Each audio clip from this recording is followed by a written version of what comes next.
তো আজকে ভাবলাম ছাদে গিয়ে কিছু ফিনির সঙ্গে ফটো তুলবো। তাই জন্য আমি একটু রেডি হতে গেছি। রেডি হয়ে এসেছি, দেখি ফিনি আমার দিকে দেখু দেখু করছে। লাফিয়ে লাফিয়ে আমার গায়ে উঠু উঠু করবে বলে লাফাচ্ছে শুধু।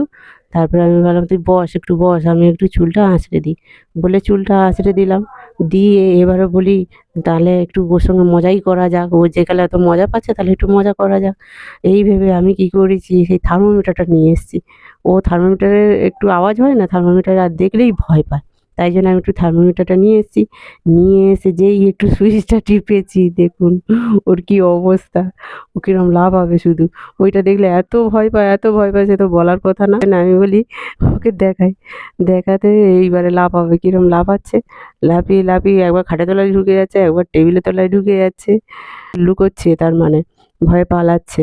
তারপরে লাফিয়ে লাফিয়ে একটু আনন্দ করলো, আমরাও একটু মজা করলাম ওর সঙ্গে। করে এবার ভাবছি যে একটু ছবি তুলবো। একটু ছবি তুলি, নাও হবে না।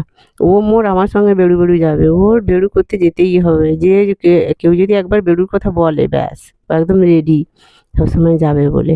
বলে ওকে একটু নিয়ে গেলাম, নিয়ে গিয়ে বলি একটু ছবি তুলবো। এমনি কারো যদি কারো মানে পাশে যদি কারো ঝগড়া লেগে যায়, ও এরকম ঠ্যাং তুলে দেখবে। সেই জন্য আমি বলি তাহলে তুই একটু দাঁড়া, আমি তোর পাশে দাঁড়িয়ে একটু ছবি তুলবো। কিন্তু না, ও দাঁড়াবে না, ও বলটা নিয়ে চলেই যাবে। বলে তো চলে গেল। তারপরে টেনে টেনে নিয়ে এসে যা হোক একটু ছবি তুললাম। তো আমার যদি ভিডিওটা তোমাদের ভালো লেগে থাকে তাহলে একটু লাইক কমেন্ট শেয়ার করে দিও।